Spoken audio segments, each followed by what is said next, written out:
I'm James O'Keefe. I'm right in the center of the Mexican-American border, and I see no border patrol. I see no security. Thousands of people have stood in my footsteps right now. They've come from South America, Honduras, Guatemala, and they've all crossed the border. And if they can cross, anybody can cross. And I'm here today to ask you, do you feel safe?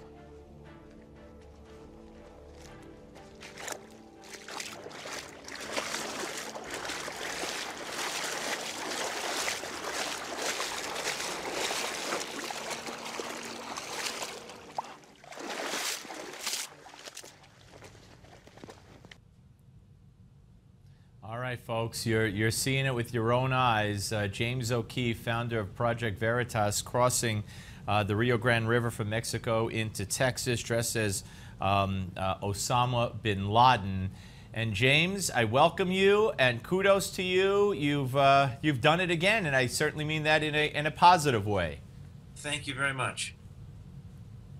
Well, first of all, it's kind of spooky there. I mean, you know, you're there with at least one camera guy, so, you know, they should get some credit for this as well, for being there. It's not the safest place in the world to be, especially since, as you alluded to, there was no border guard, nobody around. Were you amazed? Were you frightened? Tell me what you found when you got there and how you felt.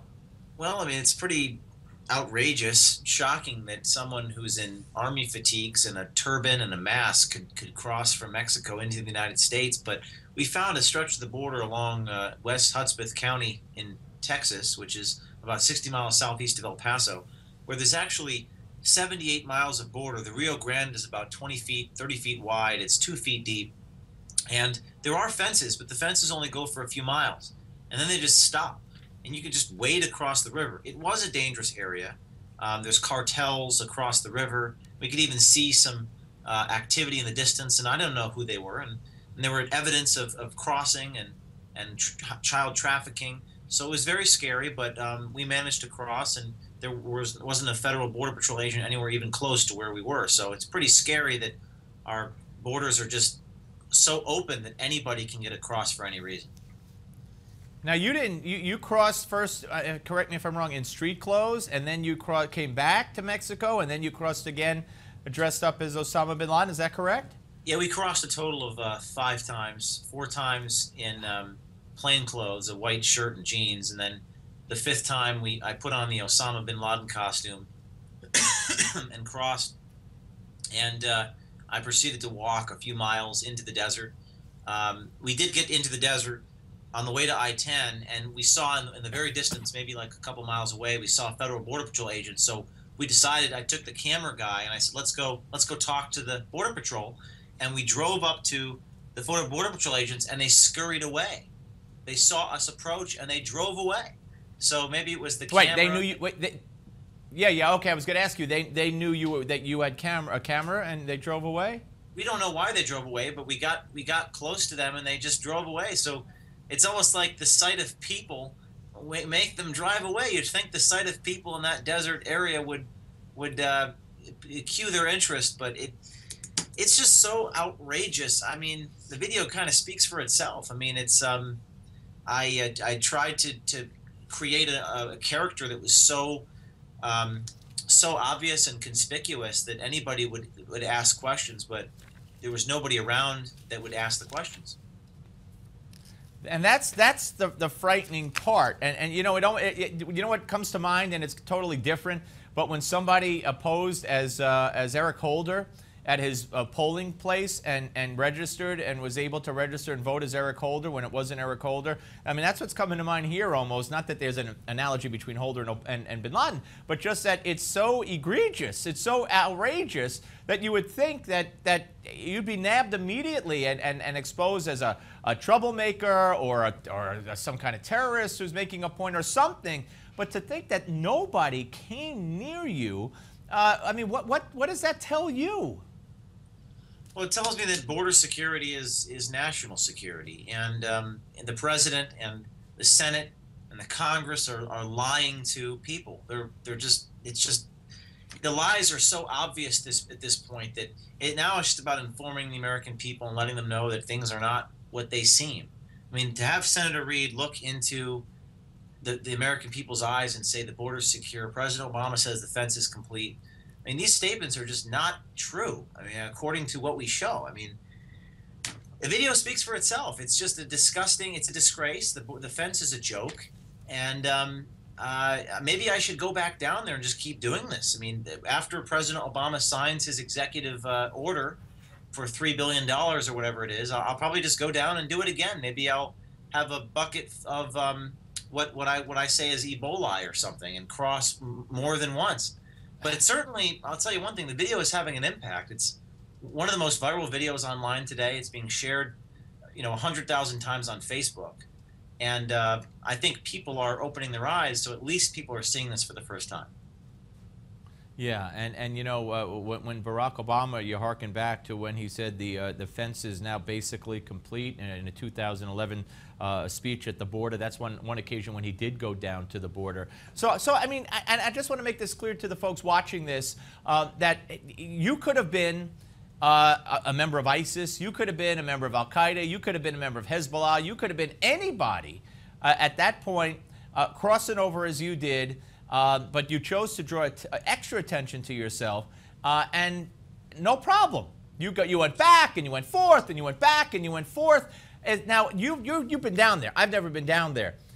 Is this? I mean, were there other areas that you could have crossed over back and forth where there were no Border Patrol agents?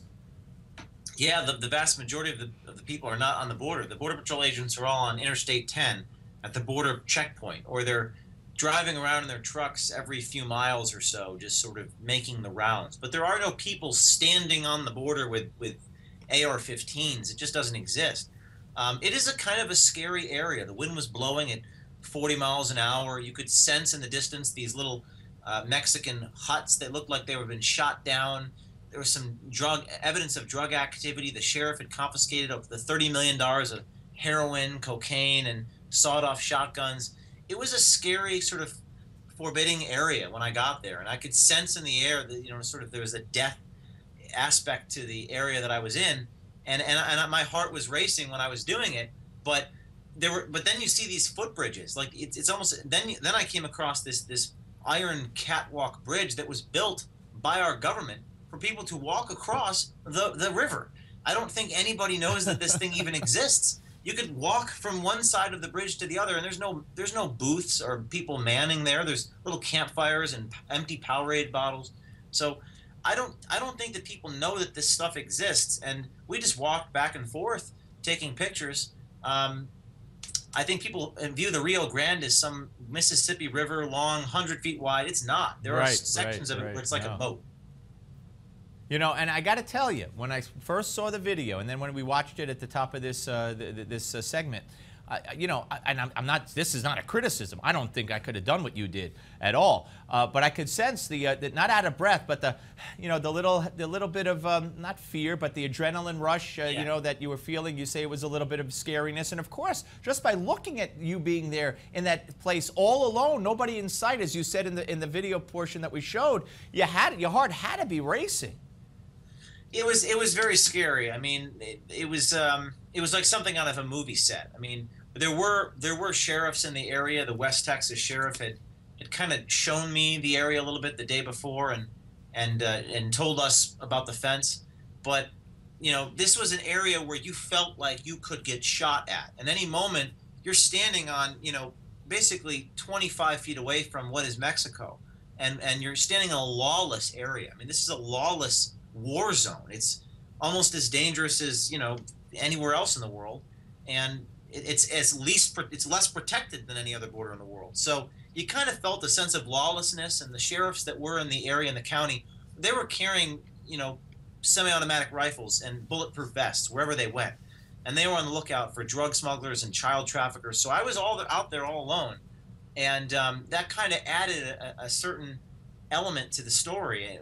It wasn't just silly. It was serious. It was, people get killed, people get taken advantage of. It's just a lawless area. And now people are saying, James, you're afraid that you're going to get indicted for breaking the law in Mexico. I say, look, it's a lawless area. There's what laws? What laws have they enforced? Well, how could you get indicted? You mean indicted by who? I was going to ask you if you when you kept going back and forth, did you have on your mind our brave Marine, Andrew Temerisi, who, you know, is rotting in a Mexican prison, unfortunately, as we speak? Did you have fear of getting grabbed by on the Mexican side? Yeah, there's always the chance of that. We just sort of walked, you know, 20 feet into the country. It's not like we were in an area where there are people around. Right, We have binoculars. right. But at any moment in time, theoretically, a federales could come out and arrest me. There's been talk of extraditing me to Mexico, which would be that would be something else if the Obama administration. Wait, who's talking? Who's talking? James, who's talking about that? It's just viral noise on the internet. Right, People right, okay. All right. So what do you hope to what's next, James? I know you're always thinking, and we got a minute. What do you hope this? You talked about what this shows. What do you hope to accomplish by this, and what's next for you here?